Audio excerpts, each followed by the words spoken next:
इस मैप में हम देख सकते हैं मिक्स फार्मिंग के एरियाज़ हैं, जैसे अभी हमने डिस्कस किया था।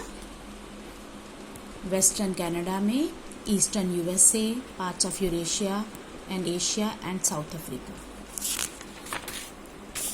इस मैप में दोनों एरियाज़ दिखाए हुए हैं। डेयरी फार्मिंग जो एनसर्कल्ड हैं वो डेयरी फार्मिंग के एरियाज़ हैं, क्योंकि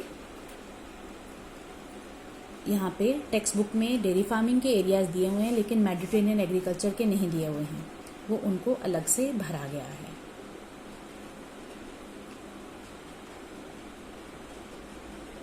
okay, we will continue with the next topic.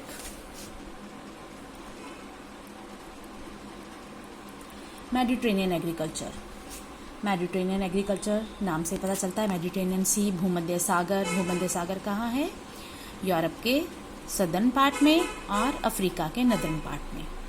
तो ये भूमध्य सागरीय कृषि वहाँ की मुख्य कृषि है, अति विशिष्ट है, विशेष प्रकार की कृषि है। इसमें आमतौर पे यूरोप अफ्रीका के इन्हीं हिस्सों में अधिक पाई जाती है, southern Europe and northern Africa के, और central Chile, south west Africa और साउथ वेस्ट ऑस्ट्रेलिया में। इसमें सिट्रस फ्रूट्स ज़्यादा उगाए जाते हैं, ऑलिव्स, ग्रेप्स, फिग्स, जैतून, अंगूर, अंजीर। और इसमें सर्दियों के ऋतु में फल और सब्जियां लगाई जाती हैं जो यूरोप में सप्लाई की जाती हैं। ग्रेप कल्टीवेशन को विटीकल्चर भी कहा जाता है, और इससे उद्योग चलाए जाते हैं जो अंगूरों से मदिरा बनाने का काम करते हैं, या इनसे मुनक्का और किशमिश भी बनाया जाता है। नेक्स्ट टॉपिक है अभी हमारा ट्रक फार्मिंग, मार्केट गार्डनिंग और हॉर्टिकल्चर। ट्रक कृषि बाजार के लिए सब्जी और खेती और उद्यान कृषि।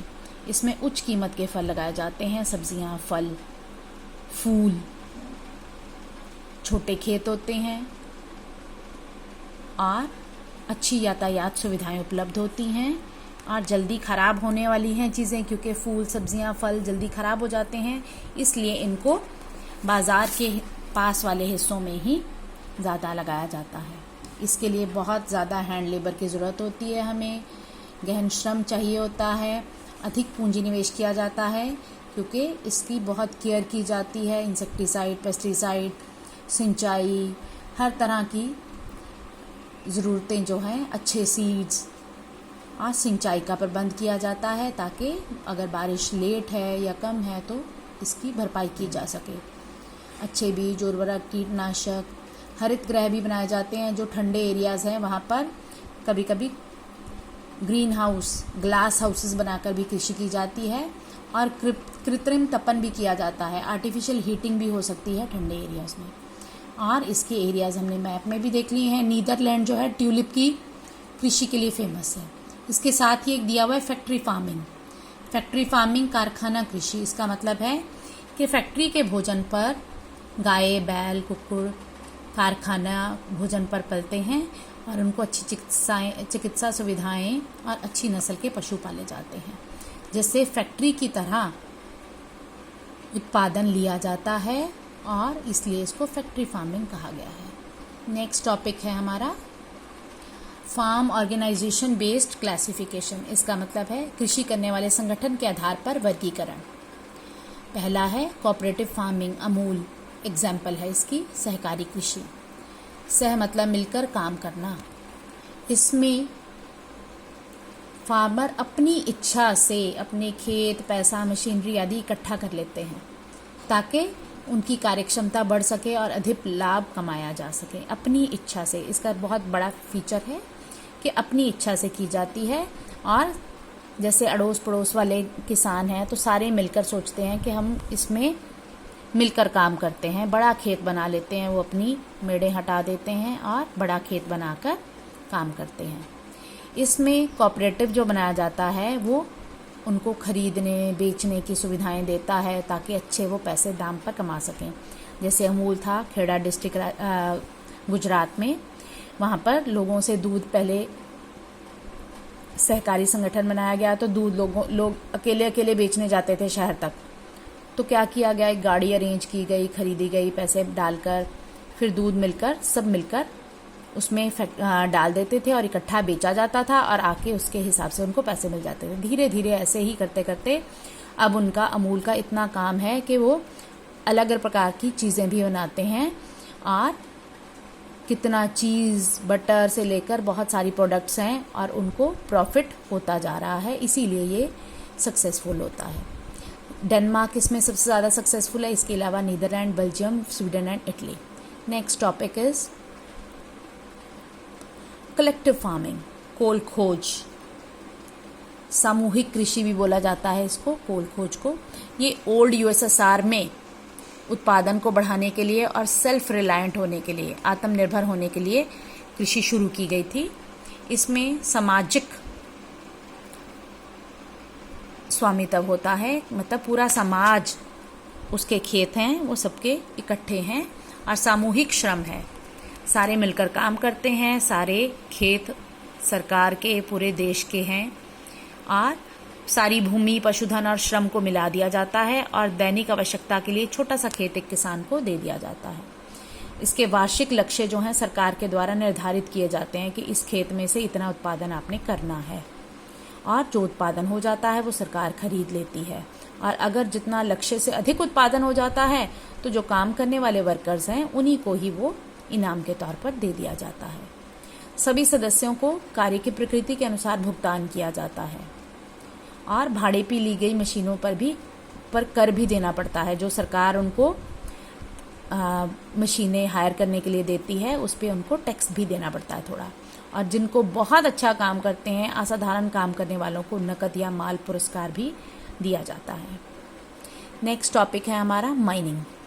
माइनिंग में खनन मतलब पृथ्वी के नीचे से खनिजों को निकालना। इसकी 2 फोटोग्राफ्स भी बुक में दी हुई हैं, हम देखेंगे एक बार इनको। इसमें 2 प्रकार के खनन दिखाए गए हैं, shaft mining and open cast mining दिखाई गई है। इसके अलावा इसमें देखिए यहाँ पे कुआं बना हुआ है, ये एक कुएं के तौर पे, जैसे हम लिफ्ट में जाते हैं ऐसे ही कुएं में गहराई तक खुदाई करनी है। कुआं बनाकर उसमें लिफ्ट की तरह एक व्यक्ति जो बीच में दिखाई दे रहा है वो नीचे भेजा जा रहा है। ऐसे ही लोगों को नीचे भेजा जाता है, नीचे जाके वो फिर दोबारा खुदाई का काम करते हैं और फिर खनिज जो निकाले जाते हैं इसी लिफ्ट के सहायता से ऊपर आते हैं। इनको कूपकी बोला जाता है। कूपकी मतलब कुएं की तरह एक खड्डा खोदकर उसमें आने जाने के लिए जगह बनाई गई है, ये देखेंगे आप। दूसरी है ओपन कास्ट माइनिंग, जिसमें ऊपर ही खड्डा खोदकर उसमें से खनिज निकाले जा रहे हैं। इसके साथ ही एक और पिक्चर दी हुई है बुक में जिसमें ऑयल ड्रिलिंग का दिखाया गया है। गल्फ ऑफ मेक्सिको में ऑयल ड्रिलिंग, ऑयल इतना इम्पॉर्टेंट है कि हम इसको महासागरों के नीचे से भी निकालते हैं। इंडिया में कौन सा है जहां से हम तेल निकालते हैं? मुंबई के पास, सोचिएगा। चलिए अभी हम कंटिन्यू करते हैं। ढूंढिएगा कि कौन सा है मुंबई के पास अपतटीय क्षेत्र जहां से तेल निकाला जाता है। माइनिंग जो है इसका मतलब है खनिजों को पृथ्वी के नीचे से निकालना। ये 2 प्रकार के हैं, जैसे भी हमने डायग्राम में देखा, सरफेस या open cast mining and second है अंडरग्राउंड या shaft mining. Open cast mining जो है खुले में की जाती है, खड्डा खोद कर की जाती है, कम गहराई के खनिज निकाले जाते हैं, कम खर्चा होता है, अधिक सुरक्षित है और अधिक उत्पादन होता है। जबकि उसमें डीप माइनिंग है, कुआं खोदकर उसमें, और ये डेंजरस भी ज़्यादा होती है और प्रोडक्शन कम होती है और महंगी पड़ती है। इसमें लेबर भी महंगी मिलती है। कुआं खोदकर नीचे जाना रिस्की है क्योंकि वहाँ पर नीचे से कभी कभी आग निकल आती है, पानी आ जाता है, कोई गैसें जहरीली निकल आती हैं, तो वो ज़्यादा रिस्की होता है। कौन सा वाला? Shaft mining. शाफ्ट माइनिंग ज़्यादा डेंजरस हो सकती है क्योंकि नीचे बहुत गहराई पर जाना पड़ता है हमें, इसलिए इसकी महंगा पड़ता है हमें खनन करना। तो जहाँ पर देशों में बहुत अच्छा टेक्नोलॉजी विकसित है, केवल वहीं पर ये खनन किया जा सकता है, जबकि ओपन कास्ट माइनिंग जो है आसानी से किया जा सकता है। नेक्स्ट डिस्कस करें हम फैक्टर्स अफेक्टिंग माइनिंग। खनन को प्रभावित करने वाले कारक, इसमें पहला कारक है फिजिकल फैक्टर्स। फिजिकल फैक्टर्स में पहला है खनिज या निक्षेप का आकार, साइज ऑफ मिनरल, मात्रा कितनी है, कितनी अमाउंट में है। हमें खनन से पहले पता चल जाता है कि वहां पर कितना लगभग खनिज निकलेगा। तो जितना ज़्यादा मिनरल होगा उतना उसको खनिज को निकालना लाभदायक होगा, उतना हम आसानी से उसको निकाल सकते हैं और ज़्यादा पैसे कमा सकते हैं। सेकंड है ग्रेड ऑफ मिनरल, खनिज की श्रेणी, गुणवत्ता, क्वालिटी। अगर अच्छी क्वालिटी का खनिज है तो ज़्यादा गहराई से भी निकालने पर, महंगा खर्चा ज़्यादा करने पर, क्योंकि जितना ज़्यादा गहराई से निकालेंगे उतना खर्चा ज़्यादा है, ज़्यादा खर्चा करने पर भी हमें लाभदायक रहेगा। और तीसरा है डेप्थ ऑफ मिनरल, उसकी गहराई कितनी है उस पर निर्भर करता है, क्योंकि जितना ज़्यादा गहराई पर होगा खनिज उतना ही उस पर निकालने पे अधिक खर्चा करना पड़ता है। तो फिजिकल फैक्टर्स में हमने देखा size of mineral, grade of mineral and location of mineral, कहाँ पर है, स्थिति कहाँ है उसकी। थर्ड नेक्स्ट फैक्टर है इकोनॉमिक फैक्टर्स। इकोनॉमिक फैक्टर्स में खनिज की मांग, जिस खनिज की मांग अधिक है उसको गहराई से, पानी के नीचे से भी निकाला जाता है, और क्योंकि उसका महंगे दामों पर उसने बिक जाना है। जैसे पेट्रोलियम है, ऑयल ड्रिलिंग है, तो हम गहराई से भी करते हैं ताकि वो आसानी से हमारे लिए मार्केट में हमें महंगे दामों पर बिक जाएगी और हमारा प्रॉफिट होगा। अगर खनिज की मांग नहीं है तो उसको निकालने में कोई फ़ायदा नहीं होगा। सेकंड है विद्यमान तकनीक, टेक्नोलॉजी अवेलेबल। हमने अभी देखा जो डीप सी ऑयल ड्रिलिंग करनी पड़ती है वहाँ पर भी अच्छी तकनीक उपलब्ध होना ज़रूरी है। अगर तकनीक उपलब्ध नहीं है तो हम गहराई से खनन नहीं कर सकते हैं। नेक्स्ट है उपलब्ध पूंजी और अवसंरचना। जितना ज़्यादा हम धन उपलब्ध करवा पाएंगे उतना ही खनन करना संभव हो पाएगा। कुछ क्षेत्रों में हम इंफ्रास्ट्रक्चर उपलब्ध करवा नहीं पाते हैं, जैसे अंटार्कटिका में माना जाता है कि बहुत सारे खनिज हैं लेकिन वहाँ पर कोई रहता ही नहीं है, कोई अवसंरचना नहीं है, कोई सड़क नहीं, बिजली नहीं, पानी नहीं, तो वहाँ पर खनन कार्य करना मुश्किल है।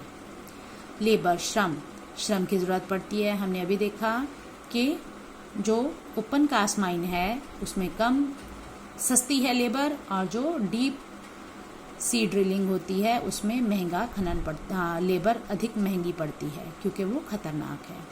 ट्रांसपोर्ट कॉस्ट, यातायात जो है उपलब्ध होना चाहिए और सस्ता होना चाहिए, क्योंकि लेबर को लाने के लिए निकाले गए खनिजों को मार्केट तक, फैक्ट्री तक पहुंचाने के लिए अच्छे यातायात के साधनों की आवश्यकता रहती है।